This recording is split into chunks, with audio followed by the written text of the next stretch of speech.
পাঙ্গাস মাছে গন্ধ লাগে, খেতে চায় না, একেবারে ছি ছি করে, এরকম লোক থাকলে আমার কাছে নিয়ে আসুন। এই রেসিপিতে একবার পাঙ্গাস মাছ খেলে জীবনেও ভুলবে না। খাবে না এই কথা তো মুখেই আনবে না। তো লেবুর রস আর লবণ দিয়ে বেশ কিছুবার ধুয়ে নিয়েছি, তার আগেও কিন্তু খুব ভালোভাবে ধুয়ে নিয়েছিলাম মাছগুলো। সামান্য হলুদ মরিচ লবণ দিয়ে মাছটাকে খুব ভালোভাবে মেখে কিছুক্ষণের জন্য রেখে দেবো। ভাজার আগে যদি এভাবে হলুদ মরিচ লবণ দিয়ে মেখে রেখে দেন তাহলে মাছ ভাজাটা কিন্তু খুবই ভালো হয় খেতে। তো মেখে না হয়ে গেলে এটাকে আমি সাইডে রেখে দিচ্ছি। আর এখন একটা মশলা বানিয়ে নেবো, সেজন্য আমি কিন্তু একটা পাটাও নিয়ে নিয়েছি।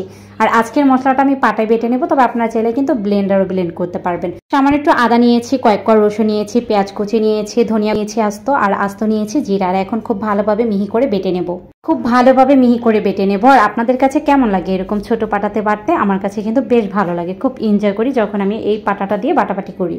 বাটা হয়ে গেলে মশলার একটা বাটিতে তুলে নিয়েছি। আর চুলায় একটি কড়াই বসিয়ে পরিমাণ মতো তেলটাকে খুব ভালোভাবে গরম করে এক এক করে মাছগুলো ছেড়ে দিয়েছি। এপাশ ওপাশ করে মাছটাকে একটু লাল লাল করে ভেজে তারপর একটি বাটিতে তুলে নিচ্ছি। আর এই তেলের মধ্যে কিছুটা পেঁয়াজ কুচি ভেজে নিচ্ছি। পেঁয়াজটা যখন একটু হালকা নরম হয়ে যাবে এ পর্যায়ে যে বেটে রেখেছি মশলাটা সেটা এখানে অ্যাড করে দেব।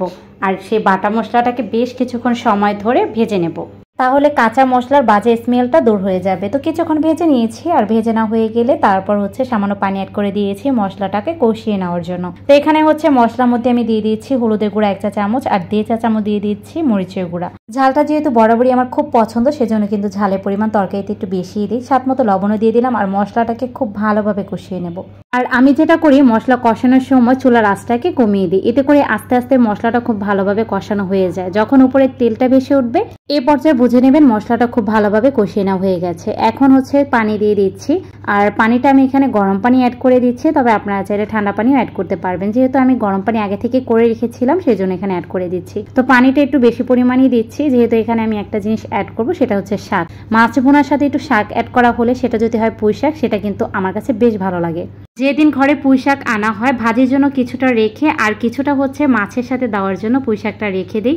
মাছের সাথে সামান্য একটু পুঁই শাক অ্যাড করলে মাছ ভুনাটা যে কি অসাধারণ লাগে সেটা বলে বোঝাতে পারবো না। আপনারা একবার হলো ট্রাই করে দেখতে পারেন।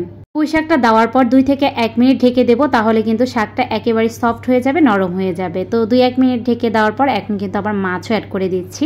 আর এখন আর ঢেকে দিতে হবে না, যেহেতু মাছটা ভেজে নিয়েছি আগে, সেজন্য কিন্তু আর ঢাকার প্রয়োজন নেই। এখন মাছের সাথে শাকটাকে কিছুক্ষণ রান্না করে নেব। তারপর যখন মাখা মাখা হয়ে যাবে ঝোলটা, মানে আমি যেমন ঝোল রাখতে চাচ্ছি সেই পর্যায়ে চলে আসবে, এ পর্যায়ে উপর থেকে সামান্য পরিমাণে গরম মশলা গুঁড়া অ্যাড করে দিচ্ছি। তারপর নেড়ে চেড়ে মিশিয়ে নেওয়ার পর একটি বাটিতে গরম গরম সার্ভ করবো। গরম ভাতের সাথে এরকম 1 পিস পাঙ্গাস মাছ ও সাথে সামান্য একটু যদি পুঁই শাক দেওয়া হয় তাহলে কিন্তু 1 প্লেট কেন 2 প্লেট ভাতও অনায়াসে খেয়ে ফেলতে পারবেন, এতটা টেস্ট হয়। যারা পাঙ্গাস মাছ পছন্দ করে না অথবা যারা বরাবরই একই রকম ভাবে রান্না করে খান, একবার এভাবে একটু সামান্য পরিমাণ শাক অ্যাড করে বাটা মশলায় পাঙ্গাস মাছ রান্না করে দেখতে পারেন। আশা রাখছি আপনাদের কাছে এই পাঙ্গাস মাছের রেসিপিটা মন ছুঁয়ে যাবে। তো আজ এখানে বিদায় নিচ্ছি, সবাই অনেক বেশি ভালো থাকবেন। আল্লাহ হাফেজ।